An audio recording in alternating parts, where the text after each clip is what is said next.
dyaryo, sa radyo, sa poste, sa TV.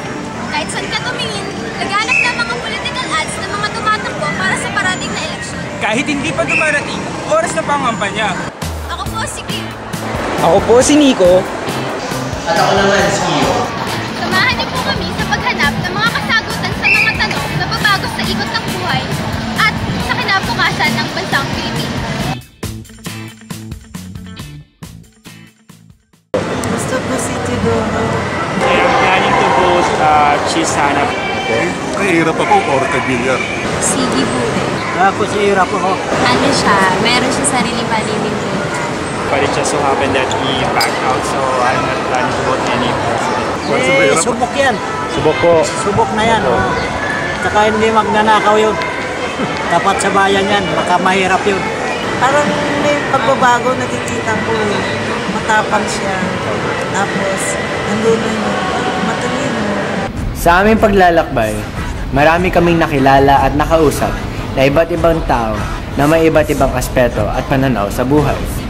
Sila ang susi sa mga katanungang bumabagabag sa aming isipan.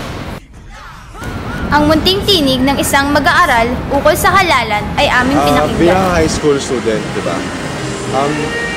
Kung sakaling makakaboto ka na, sinong boboto mo at bakit? Saan po ba sa president? President. Si Noynoy po. Bakit si Noynoy?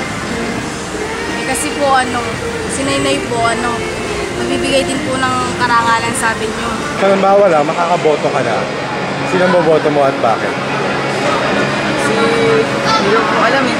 Bakit di mo pa alam? Hindi pa na po masyado makakilala ang mga kandidato. Marami sa aming nakilala ang naghahanap ng panibagong bukas na magmumula sa bagong presidente ng bansa. I really don't trust, who are politicians anymore. Diba? Kasi that's what you can see right now, nothing's changed. Even in our economy.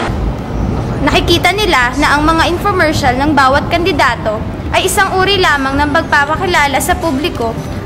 Ngunit, hindi isang bagay na talagang makakapagkumbinsi sa isang botante tulad na lamang ng sagot ni Eusebio. Well, nakakatulong yun sa mga, sa kanila, yung mga kandidato. Apo. Bakit ako naiinis doon? Nakikita mo, lalo na nagpapa-commercial, mga government official eh. At pag tinanong mo, anong pera ginamit nila? Pera gobyerno pala eh. Ano mga government official, nakakaduda eh. Baka pera ng taong bayan yun. Kahit na gaano katalamak ang mga infomercial ng mga president aspirant, marami sa aming nakakwentuhan ang hindi pa rin makapagdesisyon kung sino ang iboboto nila. Wala pa ako naisip kasi hindi ka pa alam kung tatakbo. Wala akong masters na lumalabas. Wala pa kaming idea eh. Hindi ko pa alam. Right now, I'm still undecided kung sino yung iboboto kong presidente. Hindi pa kami ganun nakakapili ng isa kasi ng boboto kasi siguro yung kaalaman sa kakayahan ng bawat figure hindi maganda enough. I'm still pondering about it. So far, wala pa akong wala pa akong idea kung sino talaga iboboto ko. Sa gitna ng aming pagsasaliksik, nakilala namin si Ginoong Julio Monar na isang journalist na nag-focus sa kampanya ni Cheese Escudero na noon ay nagplano sa pagtakbo sa pagkapangulo. From the radio, newspapers, and TV, from morning until night.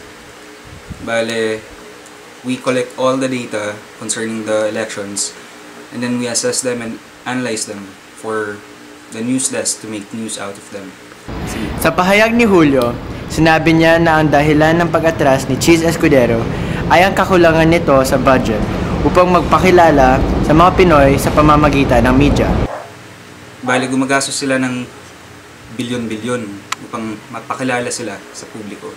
Bale, yung pondo ng isang kandidato sa pagtakbo sa isang national post cost about 2 billion. Kung medyo kukulangin, medyo madedehado yung kandidato. In the case of Cheese, since wala nga siyang financial backer, ay nag-back out siya sa kampanya. Sa ibang cases naman, tulad ni Gibo at sa kay Manny, na sila ay mayaman, kaya nilang gumastos ng more than 2 billion upang pondohan ng kanilang kampanya. Sa pag-handle pa lang ng media office, umaabot na ng halos lampas ng 5 milyon sa pagsweldo at pag-maintain lamang ng operations ng media office. Ginagawa ng mga respective candidates, yung mga campaign offices nila, talagang may pondo sila na pambayad sa mga editors ng mga newspapers. In the process, gagawin nila, magsusulat sila ng mga editorials na positive sa isang kandidato. Talagang may nakala na pondo. Sa madaling salita, ang pagtakbo sa halalan at pagpapakilala gamit ang media ay nangangailangan ng napakalaking pondo. Commercial yun, siyempre. Iba yung maraming pera pag kandidato, di ba? Gagastos maraming kwarta yan para ganoon din, babawiin din pag nakaupo na. Most of that 2 billion goes to ads, specifically yung mga TV ads. Halos mga 2 million pa lang buong sa isang time slot pa lang yun. Sa mga isang gabi, magagastos mga 2 million na? Minimum 2 million sa pagkakalam ko. Sa mata ng isang journalist, media talaga ang isa sa pinakamalaking dahilan ng pagkapanalo o pagkatalo ng isang kandidato. Ang naitutulong ng media sa kampanyang ito, specifically kay Cheese, is to gather data needed to make the right decisions.